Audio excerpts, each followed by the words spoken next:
there were a number of security personnel who had been planted already on the plane. They traveled with him. As soon as he landed, you did not give him a choice. I want to put that to you. You grabbed him from the tarmac, put him in that car. He had no choice. You drove him. You actually had decoy convoys. One drove to Kasanga. There were three. There were three. I think two were decoys. One drove to Kasanga police station. One drove via the city center. One was carrying the passenger. And so you have done that with Dr. Besigye before. You grabbed him from the tarmac, except the command has changed. The last time it was my friend, may his soul rest in peace, although I prefer that his soul doesn't rest until his killers are found. Andrew Felix Kawesi grabbed Dr. Besigye from the tarmac, and the same narrative, the script is the same. He later showed up and said it doesn't matter. If it is about immigration, he'll be cleared. But what do I want to say? You're setting a very, very, very dangerous precedent that you're a spokesperson of the police force of my country and you lie in a statement and sign it. Those are records. Those are records that are captured in this country. You cannot say no journalist was arrested. You gave our own journalists here were returned with lead cars. Oh, okay. Yes, every media house had a lead car to pick them from Entebbe Road back to the station. Will he shortly respond to that, yes, maybe? Yes. I can and I wanted you to respond to the aspect of the journalists, the journalists who were arrested. You say one held for a while. I do not know of any journalist who was mistreated. If questioning, if checking the luggage that you have, if asking you where you are going is mistreatment, then we miss the words, okay. the meaning. Were they arrested? They were questioned, and I put it in that statement. Held. Questions from where?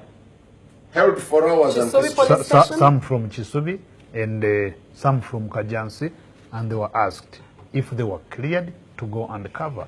The officers who were handling needed to know if you are cleared and you have clearances, accreditation, to go and do that. Now, can we just listen to each other? Let him explain, then we come in. And you need to control your emotions because you are all journalists and I work with you. So if you are questioned, probably for any activity that we do, let me tell you what we do. We plan and we do debriefs. In this, probably we need to say debriefs. What went well, what didn't go well? Yes, just a bit. In your preamble, you talked about having talked to the family of Chagulanyi Sentamo. Yes. After we issued the statement. I didn't hear you speak about your engagement with journalists who you clearly knew would be covering this event. And here you are asking, at a point in time in a statement, you said the journalists needed clearance from the Civil Aviation Authority. No, I didn't say that. They needed clearance at that. Accreditation to cover. I didn't even say that in my statement, but that's what the officers were asking for at the roadblocks. Yes. Did you have an engagement with journalists who you well knew were going to cover this before that day? With the media when I was issuing the guidelines, I issued them before journalists. I think I personally did not plan for that. You didn't plan for journalists to cover? I didn't. Okay. And I think it didn't come from them as well. And this can be a lesson learned, and we move forward very well. Okay. Well, so if the officers on the road ask for that, I think they are not wrong. Okay, they are not wrong. Can we do it better another time? Yes, we can. But no journalist is in our cells.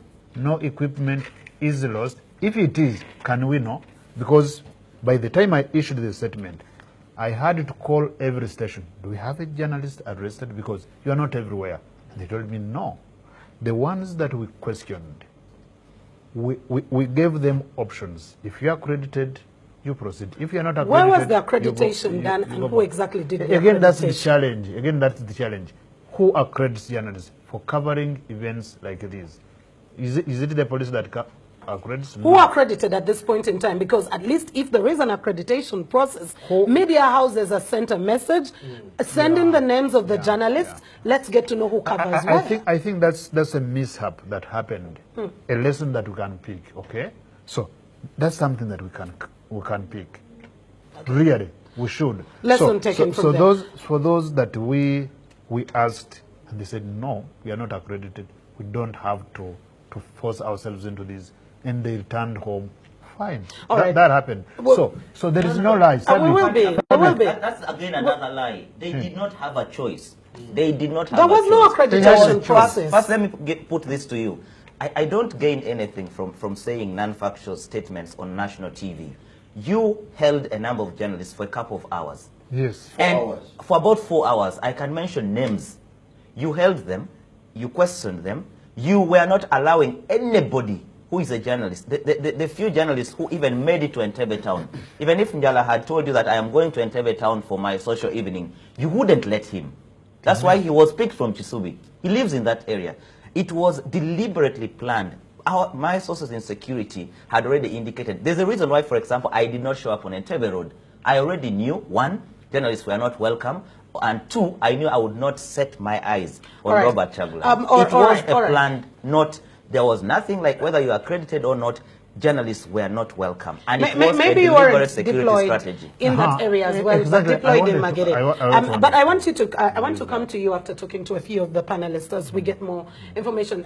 Kenneth, you had a viewpoint to the responses here. For starters, like Sabit here said, from day one, and like I also said that at the beginning, I think the plan was to frustrate any attempts by somebody to sort of portray Chagulanyi as a hero who was returned back.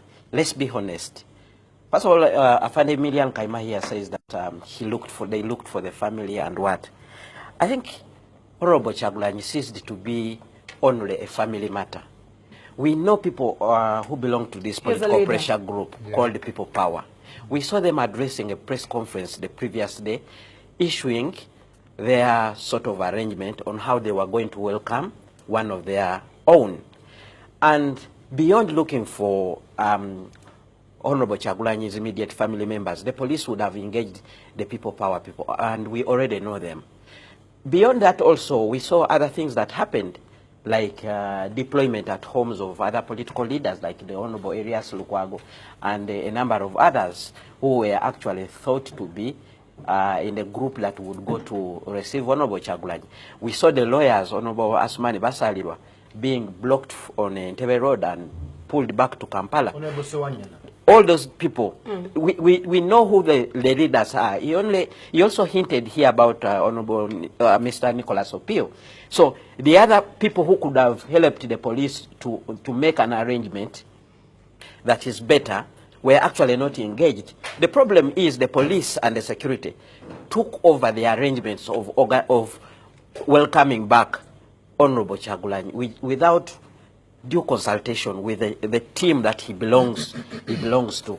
Then secondly, I think we are sort of punishing Afande Kayima for nothing, because I think most of the things that we saw happening were actually out of the police domain. I actually think there were other people who took over the issue of Entebbe Road and whatever happened. Then on a sad note, Honorable Kayima says journalists were not mistreated. I think from his background, he thinks mistreating a journalist should be beating and so forth. Well, we have seen that happening. Maybe there's another standard that we need to go to. But the moment you block a journalist from doing their official work that they were supposed to do, you prevent them from executing their work. You hold them for a certain period until the person they were supposed to cover has left. Then you have mistreated a journalist. You have blocked them from doing their professional work.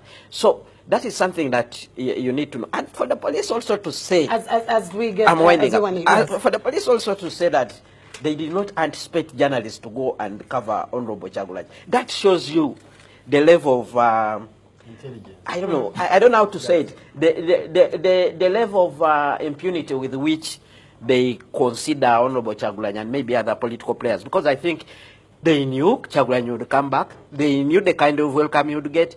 They knew the media would be interested. And what we saw happened. And also something that we are not talking about, we are only focusing about the journalists. But there were also an order which was issued banning all live broadcasts. You know, we know TV stations have been doing live broadcasts about Was such it a events. genuine order that came out? We had people saying no live broadcast, an order has been issued, no live broadcast. I saw That was these things. grapevine information, maybe. Yeah, we but needed a letter. you know, these days they will not tell you directly, or they will not write a letter, but a certain force will prevail. But we were live. I was live with I was live with Sabiti on camera in Magere. I did a live broadcast with Kanare Mugume earlier on in the morning in Wampeo. I think another live broadcast. So, but we'll get to that discussion as well. Simon, just before we shortly take a break, you had a response. I had to shut you down because we needed to listen to each other. Yes, go ahead. Anyway, that's part of my response. I was sharing police with compliments until Afane Media and Kayima spoke. I withdraw them. I want to withdraw all the compliments I've given police. Why? And that doesn't take away the fact that the time you get the compliments, you were referring to incidents. That doesn't take away that fact. Much as I appreciate the fact that it's really tough policing in a military regime in such an environment. But it looks as though police has now become too comfortable with their lies and speaking with a lot of impunity. Where are the lies there? So if you could just point them out, he will respond. One lie. Yeah. Journalists were not arrested, they were held for hours. Two, Kyagulanyi cooperated with us. Goodness, you drove a prisoner. You took a prisoner. That was kidnapped. You actually kidnapped Kyagulanyi. But those are your words, really. No. What is kidnap? Read the law. It's very clear. Go ahead. Go ahead. And those are your statements. In your view, of course, you will respond later. Certain things are unacceptable and indefensible. In such an environment, the best that would be done, and I like the statement that came from Emilian, that, you know, each operation provides us with lessons. Without going into justifications for what is awfully wrong, just say, maybe this was wrong. You don't pick someone off the tarmac, someone who's been longing to come home, be hugged by the family, travel, move, because police can manage crowds. That's as far as I can imagine.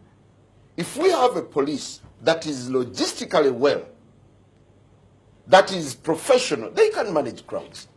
They can cooperate with the organizers of such events. I saw the homecoming of President Museveni from New York. You did pick him off the tarmac. We were inconvenienced as well. For your information, by the way. Okay. But you managed the few people who were by the roadside. All right. And just a minute, maybe before we take a break. Just a minute, yes, because I haven't gotten to you. President Museveni is always picked off the tarmac by the SFC. No, but it's always picked. The car comes. He has a choice of. All right, we continue with this discussion. We just want to take a very short break. Of course, it's a media roundtable, and in the journalistic perspective, we're trying to find out how the journalists make sense of the events that did happen. And also in studio today, we're privileged to have the police spokesperson, SP Emilian Kayima, and responding. It's a discussion. Today, he's seeming to be a journalist on the table. But let's take a break. We'll be back shortly after this break.